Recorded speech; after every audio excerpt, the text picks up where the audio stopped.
제가 이야기를 시작하려고 하는데 보니까요, 다들 피곤해 하시는 것 같아서요.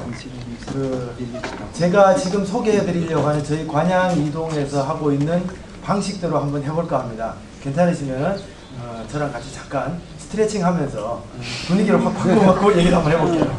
자, 모든 분들 다 같이 저를 따라서 깍지를 끼시고 숨을 깊이 들이신 다음에 쭉 앞으로, 네, 다시 숨을 들이키면서 멈추고 목 뒤로 올라가서 쭉. 자, 오른쪽으로 넘어갑니다. 오른쪽. 네. 내려오시고 왼쪽으로 넘어갑니다. 네. 뒤로도 한번 넘어가 볼게요. 뒤로. 네. 저를 따라서요, 깍지를 한번 껴봐요. 깍지. 안으로 감아서 밖으로 쭉. 이거 잘 안 되는 분들이 있으면 반성하십시오. 다시 감아서 펴주시고요. 풀지 마시고 반대로 잡아주십시오. 다시 안으로 감아서 펴보십시오. 밖으로 펴. 잘하시네. 더 잘 안 되시죠? 예. 예. 방금 제가 여러분들하고 같이 스트레칭을 하나 해봤는데요. 제가 마을 주민들하고 이런 참여교육 프로그램을 할 때 꼭 저는 반드시 시작할 때 게임이든지 어떤 체조든지 이런 걸 하고 시작을 합니다. 왜냐하면 참여에 관한 것을 이야기하거나 실제로 참여를 일으켜낼 때 가장 중요한 게 참여를 일으켜낼 수 있는 분위기인 것 같습니다.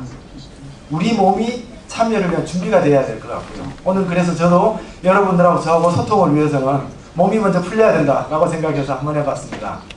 또 하나는요, 우리가 방금 깍지를 껴봤는데 깍지를 끼십시오라고 하면은 다들 자기도 모르게 정해진 방향으로 갑니다. 이거는 우리 몸이 수십 년 동안 길이 들여져 있는 겁니다. 그죠? 해보십시오. 한번 해보실래요? 반대로 한번 잡아보십시오. 반대로 잡으면 약간 어색함을 느끼실 겁니다. 예, 내려주시고요.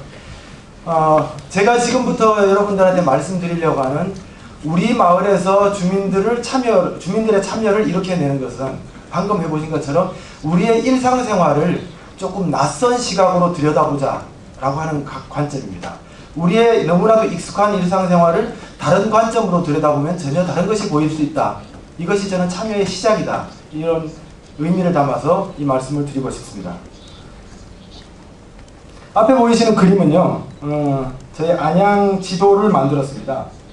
안양 지도인데요, 목판화로 만든 겁니다. 우리 전통 오방색을 가지고 이렇게 만들었고, 안양 지도 밑에는 안양 시민들입니다. 우리가 함께 어떻게 우리가 살고 있는 안양시를 갖고 나갈 것인가, 그런 의미를 담은 판화입니다.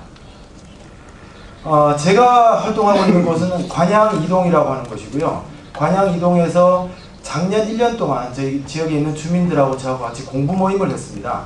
그래서 그 공부 모임을 통해서 우리 마을을 어떻게 변화시킬 것인가, 마을을 변화시킴으로써 우리의 삶을 어떻게 변화시킬 것인가, 이런 고민을 같이 한 결과를 이제 제가 말씀을 드리면요, 이것이 안양 지역의 다른 마을에도 어떻게 확산될 수 있을까라고 하는 것이 저의 바람입니다. 마을에서 주민들의 참여를 일으킨다라고 할 때 그동안 우리가 오랫동안 전통적으로 가지고 있던 주민 참여의 개념은 첫 번째 개념입니다.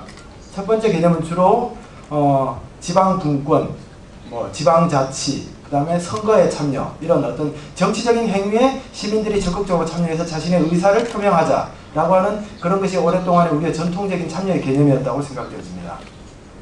또한 또 다른 측면에 있어서는 주민들의 자신의 이해와 관련돼서 어떤 직접적인 참여가 일어나는 경우들도 많이 있습니다. 어떤 시위라든가 집단적인 의사표명, 이런 것들도 굉장히 중요한 주민 참여의 하나의 어떤 분야라고 생각되어집니다. 오늘 같이 또한 논의하고 싶은 것은 세 번째 얘기입니다. 그동안에 있었던 이런 참여의 개념을 넘어서서 보다 지속적이고 주민들이 스스로가 자신들의 삶을 갖고 나갈 수 있는 그런 참여의 모형은 무엇인가, 이런 것들을 한번 찾아보고 싶은 게 오늘 얘기입니다. 저희 안양시를 이렇게 들여다봤더니요, 주민 참여와 관련해서 한 4가지 정도의 스펙트럼이 같이 공존하고 있는 것 같습니다. 첫 번째는 전문가의 참여입니다. 지금 이거는 상당히 일반화되어 있는 것 같습니다. 시에서도 과거에는 공무원들이 모든 문제를 해결하는 데 중심에 있었다면 이제는 전문가들한테는 참여의 폭을 개방하고 있는 것 같습니다. 전문가들이 주도해서 문제를 해결하는 참여는 상당히 많이 일어났다라고 보여집니다. 조금 더 발전하는 모습이라고 한다면 모든 시민들이 당면한 우리의 문제를 직접적으로 해결하는 참여의 방법도 이제 앞으로 우리가 찾아내야 될 과제라는 생각을 합니다. 반드시 A에서 B, C, D로 이렇게 발전해 나가는 모양만은 아닐 겁니다. 물론 이것들은 항상 동시대에 공존하는 모형이기도 할 것 같습니다. 또 하나는 매번마다 문제만 해결하는 것이 아니라 문제를 근원적으로 해소하고 보다 발전적인 패러다임을 만들어낼 수 있는 새로운 시스템의 마련에도 주민들의 참여가 중요한 과제로 제기되고 있습니다. 그러나 아직까지 우리는 어떤 제도를 만들거나 하는 문제에 있어서는 여전히 전문가들한테 많이 의존하고 있다고 보여집니다. 저는 그래서 우리가 앞으로 궁극적으로 추구해 나가야 될 모형은 D다. D 모형이라고 생각합니다. 앞으로 우리가 참여를 해 나가야 될, 더 많은 시민들이 주도적으로 참여해야 될 분야들은 우리가 살고 있는 삶의 시스템을 새롭게 바꿔 나가는 것, 삶의 시스템을 새롭게 디자인하는 이런 정말로 중장기적인 그런 사업들에 이제 시민들의 참여가 보다 활성화되어야 되지 않을까 이런 생각을 하게 됩니다. 왜 그러냐면요. 지금 우리 안양이 직면하고 있는 문제들입니다. 많은 문제들에서 우리는 이제 사적 이해관계들이 충돌을 수시로 우리 주변에서 목도하고 있습니다. 그리고 이런 사적 이해관계들이 충돌이 일어날 때 이런 문제들을 제어해주거나 통제해주거나 조정해줄 수 있는 그런 우리는 권위 있는 그런 제도를 가지고 있지 못합니다. 공공기관도 더 이상 주민들 간의 그런 이해관계 갈등 이런 것들을 조정해줄 수 있는 그런 저는 권위를 갖고 있지 않다라는 것이 현재 우리가 직면하고 있는 문제입니다. 점점 시간이 지날수록 저는 이런 민원의 소지들은 더 커질 거라고 생각되어집니다. 여기에 굉장히 많은 우리는 에너지와 자원을 써야 될 거라고 생각되어집니다.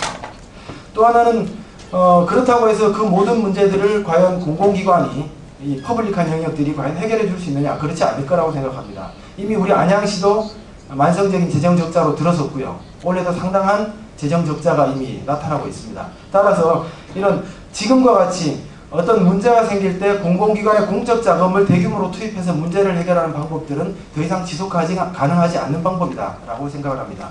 따라서 여기에 대해서도 우리는 새로운 해결 방법을 찾아내야 된다. 공적 자원을 투입하는 방식에서 벗어나서 새로운 어떤 생산 방식을 우리는 모색해야 되지 않느냐라는 생각이 듭니다. 계속적으로 얘기가 나오고 있는 우리 뜨거운 감자죠. 이 대규모의 지역 개발을 통한 지역사회 활력화 또는 어떤 수입의 창출이라고 하는 것들도 더 이상 안양은 가능하지 않다라고 생각을 합니다. 대부분 이건 수도권에 있는 대부분의 도시들도 다 직면하고 있는 문제라고 생각합니다. 더 이상 개발할 수 있는 부동산을 만들어낼 수 있는 땅을 가지고 있지 못한 도시에서 우리는 새로운 대안을 찾아내야 되지 않을까라는 생각이 듭니다. 그 새로운 대안이라고 하는 것은 결국 시민사회를 통한 어떤 재창조와 제3세대에 의한 삶의 질을 높이고 어떤 지속가능한 경제 모형을 만들어내는 그런 것들일 거라고 생각하고요. 그래서 핵심은 결국 우리 지역 공동체가 이 직면하고 있는 사적 이익의 충돌, 공적인 해결 방법의 한계, 이것을 넘어설 수 있는 제3의 대안적 방식을 찾아내는 그런 참여를 이제 일으켜내고 그것을 중심에 둬야 되지 않을까라는 생각이 듭니다.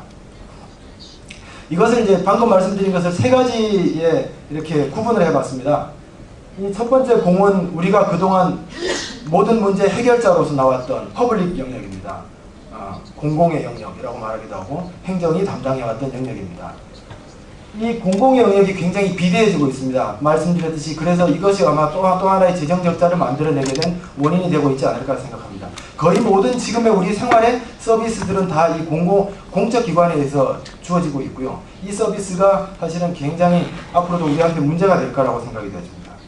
또한 동시에 조금 전에 말씀드렸던 것처럼 이 사적 영역이 굉장하게 영향력이 강력해지고 있습니다. 이 사적 영역에 대해서 통제가 불가능해지는 거죠. 특히나 이제 지금 우리가 경험하고 있는 이 민선자치 시대의 정치인들은 이 사적 영역에서 제기되어지는 민원이라고 하는 문제로부터 절대로 자유로울 수가 없습니다. 따라서 이러한 강력한 힘을 갖고 있는 기득권 또는 이해관계 당사자들로부터의 이 압력을 과연 공공기관이 공정하게 핸들링할 수 있느냐라고 하는 문제에 대해서는 이제 점점 갈수록 아마 의문부호가 더 커지지 않을까라고 생각을 합니다. 결국 해법은 이 공동체의 영역을 우리가 어떻게 우리 스스로를 규율해낼 수 있는 공동체의 영역에 강력한 힘을 만들어낼 수 있을 것인가, 여기에 우리의 참여를 일으켜내야 될 의미가 있지 않을까라고 생각합니다.